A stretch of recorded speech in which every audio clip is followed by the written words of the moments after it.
lot of what was happening in the past few years, the Quad was at the center of it, and it's a very diverse agenda. It opened up many conversations in technology.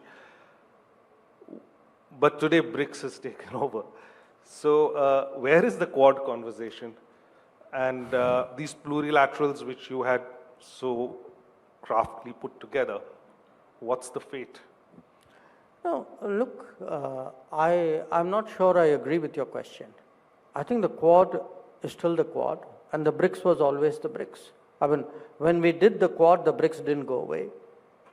And as Quad progressed, BRICS also progressed. So you are putting it almost as alternatives, whereas in fact it is a core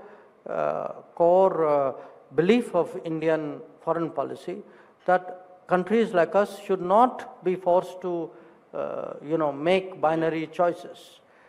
So we expect a Quad summit by the end of the year? We had a Quad foreign ministers meeting this summer in early July, if my memory serves me right. And after that, I think different parts of the system are talking to each other. So in between the Quad meetings are held.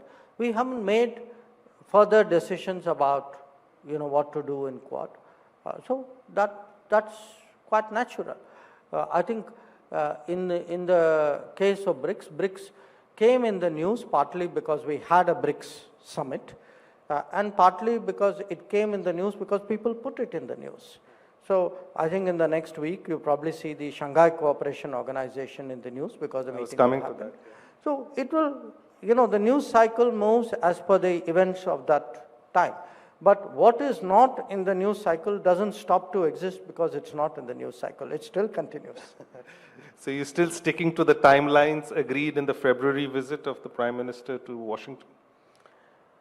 On what? On the timelines which were there, that by September or October we'll do have this and that. I think at this time, as I said, we are looking at the issues rather than, it's not a clock-driven process, I mean, there's not a chess game where you are moving and you're also looking at the clock. I get that. And what do we expect from the visit, the SCO meet, since it's happening right now? Well, I think the SCO has a value in itself because if you look at the membership, it covers a lot of countries which are quite different from other organizations of which we are part.